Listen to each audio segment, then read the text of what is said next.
Is it working? I cannot tell.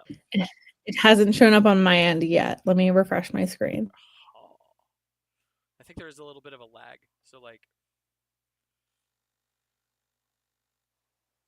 it's on? Oh, we're on. Cool.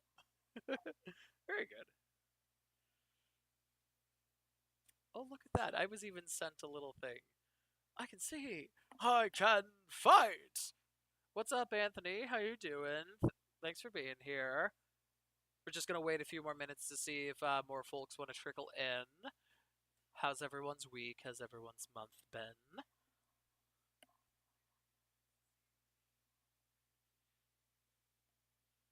Oh, well, you know, like, I can't really complain. What's up? Hey, Molly! Hell yeah. I love it when buddies show up in the chat. Good stuff. Yeah. Okay. Creative question for everybody while we're waiting for actual content to start. I want you to think of your favorite thing, period, right now. And you can interpret that however you want. It could be your favorite thing ever. It could be your favorite thing right now. It could be your favorite thing this week. It could be your favorite thing of a certain category. I just want to know your favorite thing. Completely open-ended, besides what you decide to define it as for yourself. Let me know. Yeah, hell yeah. Hey, Hallie in the chat. Oh, hi, Hallie. What's up? Yeah. Sims and my corgi. Great answers. Yeah, that's super good, Molly. I could spend. I don't have a corgi, but I do have an orange cat. And I also don't have The Sims, but I do have Skyrim. So in the same, I guess in as similar a vein as I can get, I could spend all day with my dumbass cat and Skyrim. Hell yeah. I am a Sims girly myself. I go through Sims phases. As an ADHDer, which we will later talk about, I go through large phases where Sims is all I can do and all I can think about. And then I take a break, which I'm currently on a break. But when they came out last year with the horse expansion pack, I'm also a horse girly. That was a big deal for me. I got you, Pink Maggie. I'm horse girly enough where my last name is Gallop. Ideal. I'm not even the horse girly in the family though. My sister, she rides. She did equine every week until she went to college. I love that. I rode horses from when I was like 6 until I was 13, but then I had a little tumble. Yep. And I didn't ride anymore. But yeah, sorry that happened. I'm loving these answers. Otters, video games, crumble cookies. Otters are so great. They're like river puppies. Like they are. I want one. My sister and I have bracelets that each have an otter on them, and if you do a lot of gymnastics, the otters can hold hands. Oh, it's very cute. Sweet. Anthony, like you say, meditation's going good. Yeah, hell yeah, very good. Meditations are lovely. I don't have the attention span for them, but I love it that it's good for you. Love that it's good for you. Heather, when you said when you typed video games, books, and crumbles, I read books as boys for a second, and I was about to be like, based. Hell yeah, let's go. But I'm seeing what you actually typed now. So, video games, books, and crumble cookies. Crumble cookies sounds really good right now. I could totally. Crumble cookies are so good.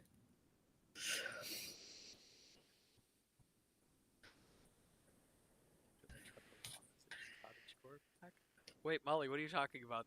The cottage core pack? Llamas? Oh, it's a Sims thing. Oh, it's so prior to the horses, they had a llama cottage core pack. Someone said that, I turned up my microphone. Okay, is that any better? It's probably because you're using like a mic and I'm just letting my computer. We are. Yeah. I can hear you louder now. Okay, that's probably because I just pulled it super close to my mouth. But I mean, if it'll work if it's gotta, for sure. Yeah, we'll figure it out. Yeah. Should we dive in? Let's dive in. Hey, what's up, everybody? How we doing today. Um, Welcome to Infinity and Beyond. I'm your host, Liv Gallup. Um, and Today we are going to talk about some cool stuff. In general, here on Infinity and Beyond, we like to talk about issues that matter to us, the autistic community. With open minds, let us share our opinions and questions. Um, so, a little quick background in case you're new to joining us. AANE is an organization that provides services to autistic folks, their families, and the folks that and professionals that support them. Click the link in the description to learn more. Like I said, my name is Olive Gallup, and I've worked at AANE for 7 years now. I have been diagnosed since I was 6 years old. I am 30 now. I am published on the intersection of being queer and autistic. I am a trans woman myself, and I'm excited to get things going today. And so excited to get things going with my awesome special guest, Maggie Bowlby, who is my coworker and a dear friend, and we're going to talk about some nice stuff. Um, the topic today is AuDHD, the crossover of autism and ADHD. I am AuDHD myself. Maggie is just ADHD, but we still love her. And and we're gonna like start like from like our individual standpoints, talking about like our different perspectives with our different neurotypes, and then sort of like see what melds in the middle and talk about like overlap and things like that. So if any of that resonates with you, please feel free to say so in the comments. And if anything differs from our experiences, we'd love to hear about that too. I think tonight is going to be a lot of personal sharing, and so I'd like it you know if you feel like sharing along with us to build that awesome sense of camaraderie with us. So let's hop into some questions. Let's see. Um, so this is a question both for Maggie and for folks in the chat. Um, Broadly speaking, Maggie, how would you define your neurotype? So, like you said, I'm an ADHDer. I would say that my neurotype is also something that I'm always exploring and understanding. I think anything about to me, the important thing about a neurotype is kind of twofold, right? Like there's the identity piece of it. It's really fun to be an ADHDer. I feel like the dopamine seeking community is really lovely. And in addition to just that like piece of identity, I like to understand what being an ADHDer means to the way I work, the way I operate in partnership with my autistic husband. Um, and the way I just move through the world. So, like for me, I am an interrupter. So, sorry if that happens tonight. I'm going to try not to, but it happens. I get so excited about my thoughts. Um, I know that executive functioning is just like a little different for me. I'm a person who experiences hyper focus, but I'm also a person who experiences like lack of activation energy. I know that dishes are my enemy, and that's all part of being an ADHDer. And I know that sometimes I play The Sims for a long time, and then sometimes I get bored of it and I forget that it exists because object permanence. Those are just like some of the pieces of being an ADHDer for me. Sweet. I'd love to hear how you define your neurotype, Liv. Thanks. Yeah, happily. Um, so, like I said, I am AuDHD, so I have both autism and ADHD. Um, and I Gosh, it is so interesting because my autism is like the way that my autism mostly manifests is finding like creative ways to um, just enjoy like the life that's going on around me. And I'd like to think that like I've sort of like built that for myself over the years, but a lot of it is like just intuition. Because I don't know, like I find sometimes I'll get like little like echolalia things that like I just like either find funny or are just like cool to repeat. Um, and then like the imagination runs wild and I invent like little worlds and characters for myself, which is really really cool.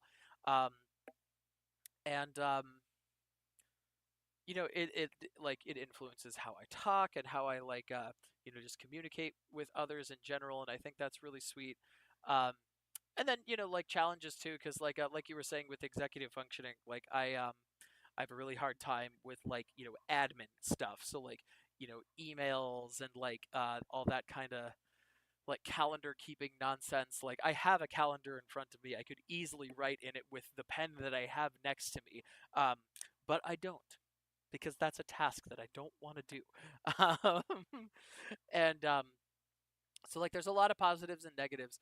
And then like it's so funny because like with my ADHD, like it adds like a bunch of other cool things. Like um like what I was saying with like, how I like get very imaginative with my world. My ADHD um will either like speed up that process so that I'm like constantly going like boom boom boom boom boom boom boom and suddenly I have like a story written, or it will derail every point that I'm trying to make to this point where I'm just like, I need to grow up, or I need to give up on this, or else I'm not going to get anything done today. So like, it could be either positive or negative. Um, and then like, you actually you mentioned you're an interrupter, Maggie. Um, so my ADHD loves to interrupt as well, but then my autism hates being interrupted. So I feel like a hypocrite every time I do it. And that's just, like that's one of the ways that like my these pieces of my neurotype clash, which is another topic that we're going to get to later in the night. But I think for the time being, that's about as succinct a description that I can give of my neurotype. I hope it And like all made sense. folks in the chat, it made so much sense. Folks in the chat, we'd love to hear more. I have a brief ADHD anecdote about a fellow ADHD friend I had in college. And I didn't realize until someone pointed out to me that our entire style of speaking with one another was speaking until the other person interrupted. And it was this one friend and I, we had this very specific, like, back and forth. Sometimes we'd be talking about the same thing, but like not always. It was fun times. So yeah, folks in the chat, we'd love to hear how you define your neurotype. If you'd like to share with us, we'd like to hear, like what are the most important parts of understanding your neurotype. We might get there. I think Yeah. that's next. And Maggie, so like you've worked at A&E for like a decent while now, um, and like you, so like you get to hang out with us lovely autistics a lot of the time, and I thought that like it'd be fun to kind of talk about some like similarities and differences between ADHD and autism. Some real quick, sorry, a real quick fun fact is that up to 70% of autistic folks are also ADHD. So a lot of us overlap here. Um, and so yeah, I don't know. Like, what are your thoughts on that, Meg? You've worked here for a little bit. Like what? Maybe let's start with similarities. Like, what do you feel in your ADHD is similar to like you know like the Yeah, coworkers and your folks that you work with here? my coworkers, the folks that I work with, and my husband. I think Yes, the yes, for most sure. exposure I have to kind of similarities and differences in neurotypes is just in that most intimate relationship in my life is with my husband. But because his personal therapist actually just explained it so perfectly as I have a motorcycle brain and he has a freight train brain. Now, how this works for I AuDHD, already understand that, not but like, sure. yeah, continue. Right. But like his freight train brain will sometimes go in a very straight line. Now, both of these brains move very quickly. Sometimes, depending on the moment. But I think that, some similarities. We both are many autistic folks, many ADHDers have executive functioning challenges, as you and I just discussed. That can be present with or without a diagnosis of ADHD. Any of this can be present with or without any diagnoses. But I think that's one similarity. And I think hyper focus is a big similarity. I think, it's really easy for a motorcycle to go very quickly in one direction. It's very easy for a freight train to go very quickly in one direction. The thing where I find a difference is that my motorcycle brain will often change lanes really quickly and leave my poor husband's freight train brain behind. And he'll Oh, be like, where where did you go? We were talking about this other thing and now you're asking me about this other situation and I have to like find the switch in the tracks and move my brain over there.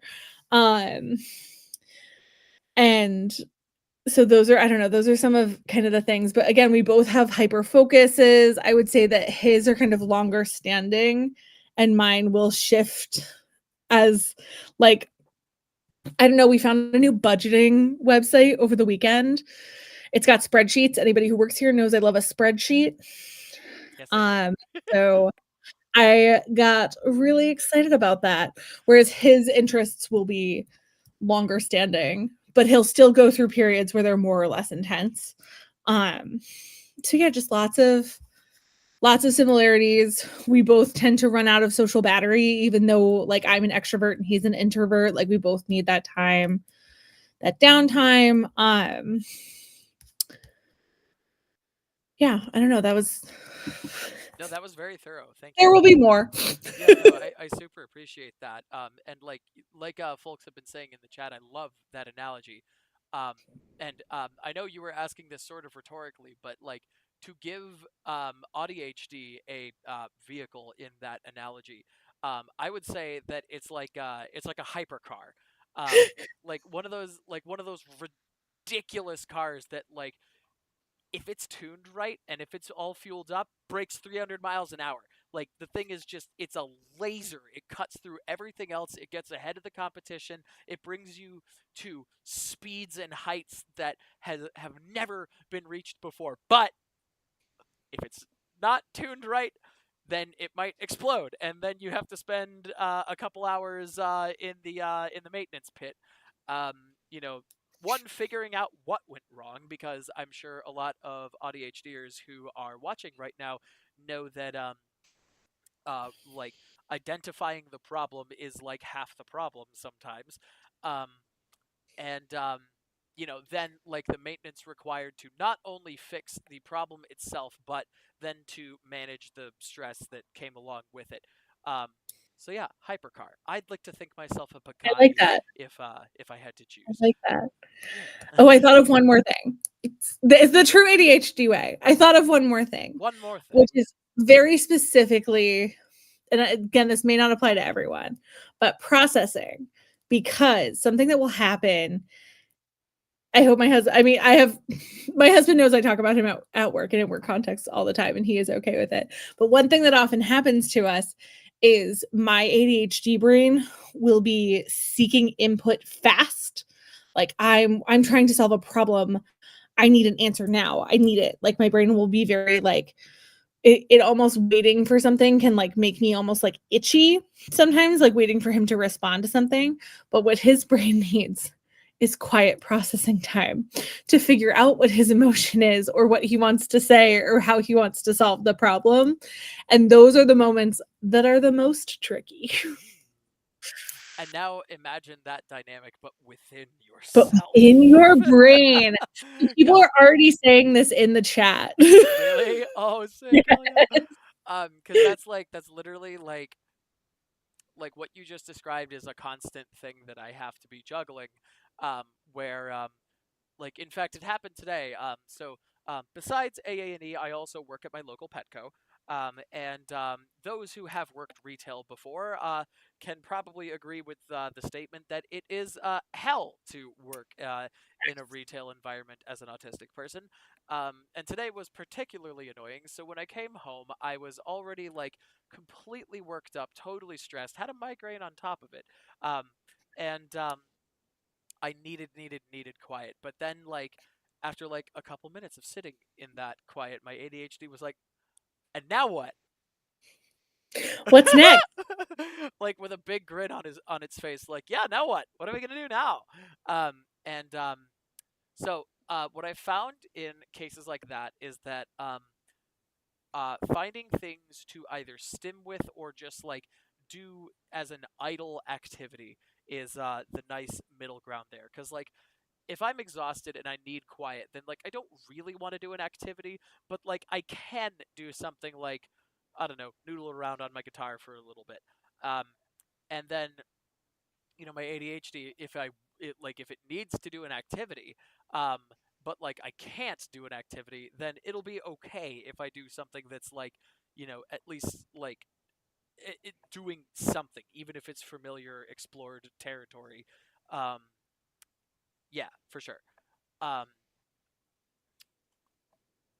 so yeah, like it's an interesting problem to try to solve, whether it be between two people or if it's within yourself. Molly, I feel that I also end up scrolling TikTok just way too long if that's if that ends up happening to me. Yeah, TikTok can be super helpful. I mean, like that's a big time. So I really need auditory input to function. So I will turn on the my ability to create white noise out of things that are actually like a story. Like I will listen to a book on tape and like it will be white noise to me, but it's comforting white noise. Yeah. And I'll play like Sudoku or solitaire on my phone. And that's like just enough stimulation for me to be able to rest.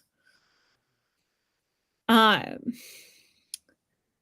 love Mina craving spontaneity and structure at the same time can be so frustrating slash exhausting. Yeah. Absolutely.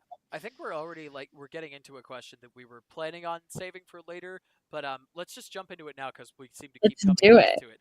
Um, like what are some more like contradictions between like having ADHD and autism like within oneself? And Maggie, I would also love to continue hearing examples of like having like one person who's autistic and one person who's ADHD in the same house because I feel like a lot of the same things will like manifest. You know what I mean? My house is an AuDHD brain, is what it is. Yeah, I'm kind of dead ass though. Like that's sick. Hell yeah. And also, folks in the chat too, please, we would love to hear your examples of like um, ADHD contradictions. Um, like Maggie, you actually suggested a really good example earlier. Um, like in general, just thriving on novelty, but also needing routine. Like I'm trying to think of a like another example that I could give of that. Um, where like uh I can't think of one off the top of my head, but like yeah, like that's like a big one for sure. Were you gonna say something? And that yeah, no, well, it's interesting because that particular contradiction is something that I think is like specific. They talk about it very a lot specifically to ADHD, but even within ADHD, they're often like ADHDers need routine. And like sure, routine is helpful to me, but also I know that like my brain gets more dopamine from novelty. I get more motivated by novelty. So it's ADHD or ADHD, it's a hard or autistic, it's a hard balance to strike, Right. right? Of like that just right, where am I getting what I need from my day, but I'm also like where am I creating structure where I need it, but also creating flexibility where I need it. Um someone else said um like what do you think live about like and this I'm just super curious. Like some folks feel like their ADHD wants to like impulsively do things, but their autistic brain is like, no, I need a plan. Does that ever happen to you? I want to say yes. I'm just like I'm having trouble thinking of an example off the top of my head. Um, I guess yeah, because it's like it's interesting because like sometimes like one or the other has to prevail eventually, right? Because like Mm-hmm. if I end up like sticking to what I'm doing, then that means like the routine-minded brain won. Or if I go and do something else entirely, then the spontaneity brain won. Um, like a good example of that is like this is a minor example, but like an example nonetheless. In my like post work stupor today, before actually even just logging on to this live stream, um, something in my brain was just like mashed potatoes, baby. That's what you want. And so I was just like, well, that means I would have to make them, and I don't have any instant potatoes. So I'm going to have to go and do the whole thing from scratch. So it's just like, okay. And then I went and got all my ingredients, and over the course of like 45 minutes, I made like a really sick batch of mashed potatoes. I could have rested during that time. I could have like sat and played video games like my normal routine, but I was You just needed like, mashed potatoes. mashed potatoes, baby. That's the answer right now. You got this shit. Sorry for swearing. I don't know if we can do that here. But yeah, you need and so like yeah, like a minor example, but that is indeed um like one of the times when ADHD won, when I was like, yeah, all right, like this is what's gotta It's happen. time. Yeah. Yeah, for sure, for sure. Yeah, I'm seeing a lot of things about sounds in the chat, like, Oh yeah, I I loved love Heather. music, I but I loved your cannot. example of Yeah. like needing um background noises um or sorry, but needing music but hating background noise. Um yeah, yes, sorry. I agree with that for sure. Yeah, Molly, I agree with the too many sounds happening. I'll get extremely overwhelmed. So, like, specifically, if I'm watching TV, I have this husband who plays the piano. I love that he plays the piano. If you had told me when I was a little girl that I'm going to have a husband who plays the piano, I would have been like, yes. But sometimes he plays the piano while I'm watching TV, and my brain Oh no. cannot No, do no, it. no, no, no, no, no, My no, brain can, no, and I no, was trying no, to no. figure out, sometimes the piano bothers me. This is actually really funny, and you're a music person, Liv, you might appreciate this. Ah, Sometimes that's what I thought the problem was. Then another time he was playing the piano and there wasn't any TV on, there weren't any other noises, and I was like, okay, why do I feel anxious? Like, why does my body feel like my chest is tight, like I feel anxious? Then I realized that he was playing really fast music in a minor key, which for non-music folks is like panic music. It's like music and like designed to make your body panic. And I was like, what are you doing? And he said, and this is again an autism thing, or like a, just, I don't know, a music, it might be a musician thing. He was like, it helps me release my panic and like release my anxiety. Like he likes playing really fast minor music, like panic music. And I was wait, like, well, you're wait, making me wait, panic. Maggie, wait, Maggie. I vibe on that same level because like I like death metal music. This is what my Yeah. guitar looks like. It's spiky because I like really fast heavy metal, and like it's the same thing. It's like it helps me like release those feelings, and like I thank my lucky stars that I live with two other people who enjoy heavy music. So like it's like, but like I remember living with my parents and like doing the same thing, and like it was a little bit more strenuous, but I don't know. I vibe with him on that level is what I'm saying for sure. I mean, understandable. Understandable. You see, Mina, it's not quite spooky. It's not quite spooky vibes. It's more like scary, like chase vibes.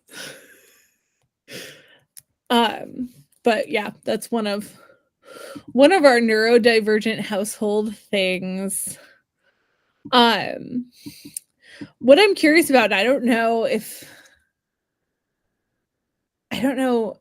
we can answer this or not, but I'm curious about like the specific neurotype of AuDHD, and how do we think, what we haven't really talked about is how AuDHD maybe differs from an autistic person who's not an ADHDer, but we don't have one of those to talk to right now.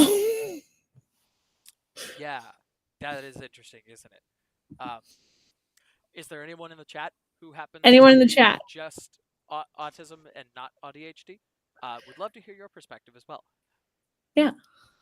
And I mean, I guess we get that a little bit from Alex. That's the name of my partner, for those who do not know. Um oh, I love our next question though, Liv. What you got? Where you at? In your discovery of your neurotype, which, so like we've talked about like our neurotypes, we've talked about kind of some of those contradictions, that like internal war. Um, but in your discovery of your neurotype, have you uncovered other neurotypes as well? And I think the answer for you is very clearly yes. I'm so sorry. I actually had a bit of an ADHD moment and completely spaced out. Could you please repeat the question? I would love to repeat the question because we are inclusive here. Hell yeah. So as you know, I think, Liv, you discovered your autistic neurotype a long time ago, but in your self-discovery of your neurotype, have you, or how did you, I guess, uncover other parts of your neurotype or other neurotypes as well? Sure. So it needs to be said first off that I thought that um, like masking and burying all those traits that come from being neurodivergent was the thing to do until I came out as trans. Because, you know, before coming out, I desperately wanted to fit in and just, like, you know, be a normal person in society and, like, not have anyone make a fuss about me and have that, like, the ease that comes with that. But of course, that is just stifling my entire character, which is no reality that I would like to live in. And I was able to move beyond that when I came out as trans because, um, in case people don't know, it is very unkind in the United States for trans people right now, as it is in many other places across the world. Um, and so I had to develop this attitude of I am going to be myself no matter what other people think, and I'm going to do what's good for me no matter what other people think. And so I started to embody that as a trans person, but then I thought, I should probably do that with my autism as well. And so in that, I've been a lot kinder to myself as an autistic person and able to be much more free as an autistic person, which then opened the doors to learning about all the other things that are included in my neurotype, which includes ADHD and also anxiety, depression, and that kind of stuff, which are not fun, but I have to um, tend to nonetheless, and I'm glad I am tending to nowadays. Um, and what's more is that all of those things, meaning my transness, my autism, my ADHD, anxiety, depression, all that stuff, um, overlaps in these really cool, beautiful ways that I've been able to analyze and pick out. And like like really like let shine in my personality. And I'll give you an example where I find that lots of autistic people vibe this way as well. If you happen to be autistic and gender divergent, um, then generally it comes from a feeling of like um, we're always questioning social constructs because a lot of them are just imposed on us, and we need to like either understand them or we can even go as far as to try to like what is it like dissect them and like figure out why these things exist. And so gender of course is one of those things because gender is a social construct. And so what I find a lot of what happens with autistic folks is we will pick apart gender, figure out that yes, it is a social construct, and also like the reason why things are either like for men or for women are often just completely made up. And so we find a lot of autistic folks who identify as non-binary because you know we don't really subscribe to like being a man or being a woman no matter what parts we have. And so like if you've like hung around me long enough, you might notice that my pronouns are she they as opposed to she her, and the they in my pronouns reflects exactly that notion of what I came to understand about gender after figuring it out through the lens of my autism. So yeah, that's like one example of how all of that overlaps, and I think that's pretty beautiful. Well, I think intersectionality is so important in this space and in all spaces, right? Like understanding one's neurotype is one facet of understanding one's identity, and like they're not necessarily dissectable. Like you might realize kind of one step at a time, but what you're uncovering is really like your whole self. And so like it's all part of creating like the life you want to live, creating like curating your relationships, curating your time. I feel like that's part of, so for me, I don't know that, I mean, I definitely uncovered, I wanted to think that I was a neurotypical like savior. I think when I was Ooh. growing up, I know like like, sorry. Apologies to Well, you weren't anyway, so you're right. Like I wasn't anyway. Like I don't know. it's I one of just I those things always where, like, sorry to interrupt no, you. yeah, you're But fine. it's like it's one of those things where it's like, actually, I mentioned earlier, like, I'm published on being autistic Yeah. and trans. I wasn't out when I made that paper. So like I feel like you and I both vibed on that level of just like, I'm just really interested in this. I think this is I was just just a great topic. I think this is needed. And then later on we're both like, oh, actually I am neurodivergent, or in my case, oh, I actually just am trans. right, like in my process of becoming a teacher, I was like, wow, I really like these autistic kids better than the rest of the other children. Sure. Yeah. And I was teaching and so but when I find so I think the first like I don't know mental health thing that came up for me, which I know is like also kind of part of neurotype, is anxiety. I was like, I don't have anxiety, I just worry sometimes. LOL. And I think through my discovery of like, oh, like I'm an anxious person. Oh, like and then so if I was finally like, you know what, I really want to try ADHD meds. This is actually a really funny story. So I haven't Oh. uncovered um I would say that like I do not have many neurotypes within me, but I'm definitely anxious and I'm definitely an ADHDer. But when I was like, I want to try meds. My doctor gave me this screener to fill out. So like I never did like a neuropsych, I just did a screener.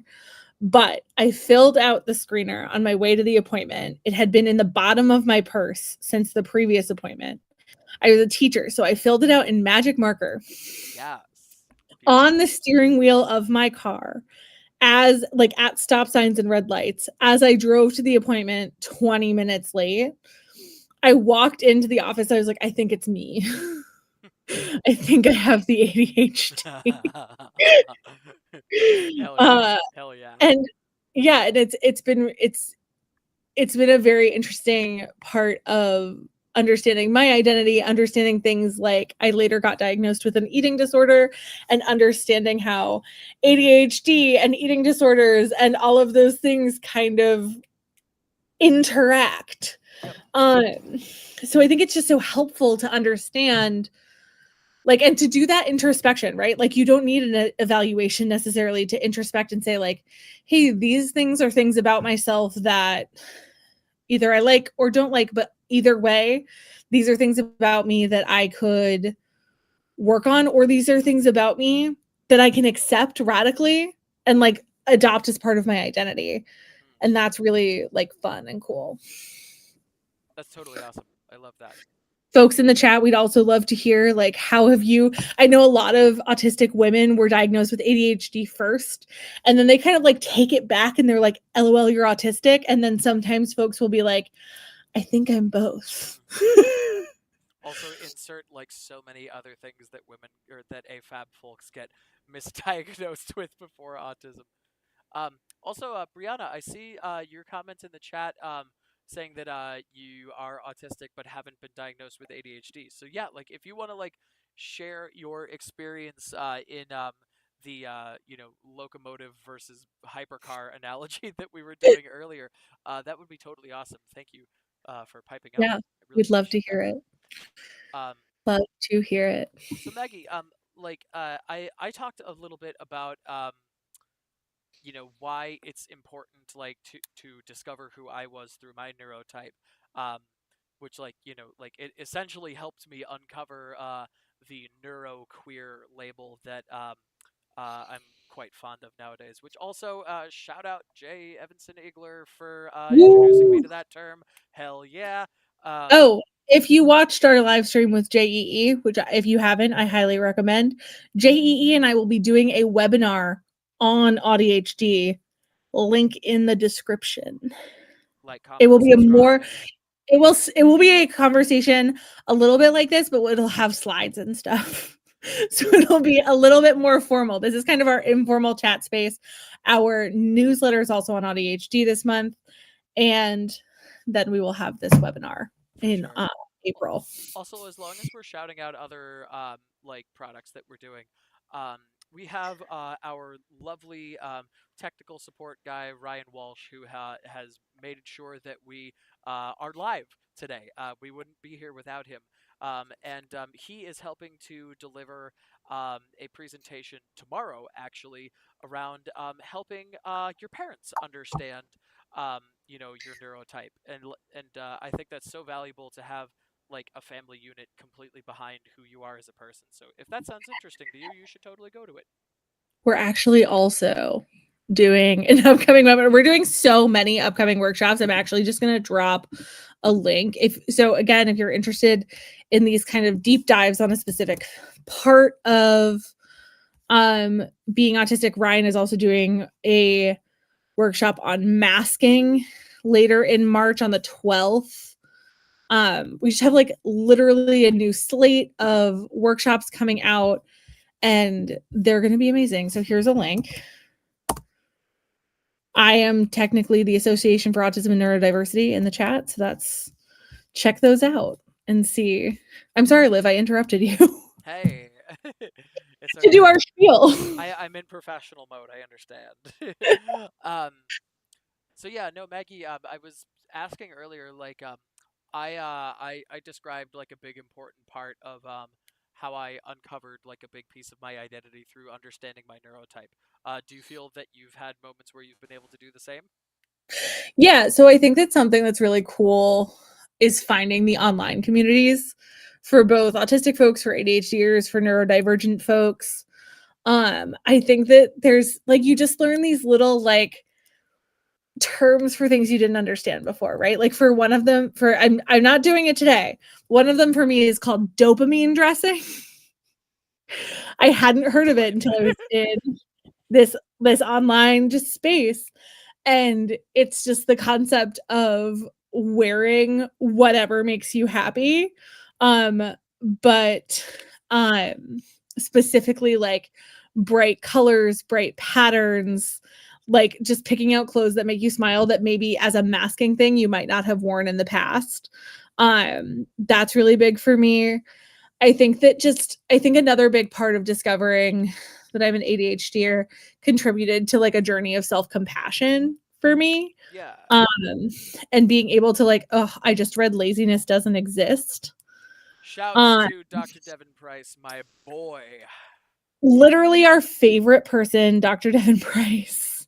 Um, fangirls in the room, it's us. So Dr. Devin Price is a trans autistic advocate, writer, author, activist, amazing human. My boy. And he has 3 books out now. So now we're going to do our Devin Price commercial.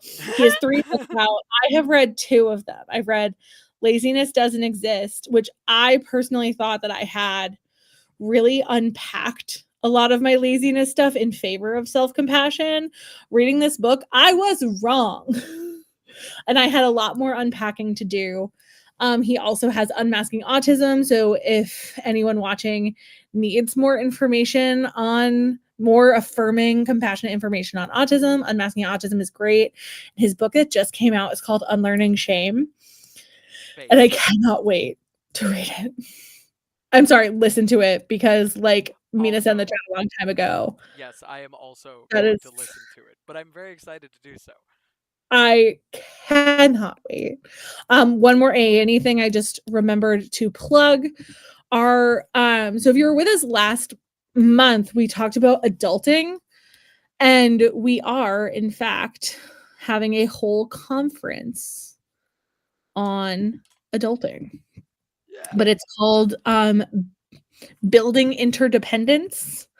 And so there will be really cool info there about like I think Mel Hauser is going to talk about medical care, um, navigating mental health care, navigating transportation, all of that cool stuff will be at our conference. Hell yeah. I also just dropped in the chat. Hey, Maggie, Yeah. would you like to answer the question about things that you uncovered as understanding your own neurotype? Did I answer that? See, now What I'm did I uncover? confused. The question was Oh, I did I described, uncover other things? or it was more like why did you find like because like I know you've done like a lot of searching through your neurotype, and I guess a question I would rather ask is why did you find that important to do? Yeah. I think it's really important to do. I think it helps me. I think I maybe let me know if I'm like saying the same thing over and over, but I think it's helped me to show up as a coworker, as a supervisor, as a friend, as a partner authentically and been able to be like, so one of the things that's really hard for me is texting people back. And I think it's really meaningful in relationships when you're able to say like, hey, like this is a thing about me, and it never means I don't love you, or like it never means, I think it's helpful in moments, like in those moments where my husband's freight train brain um is at odds with my motorcycle brain.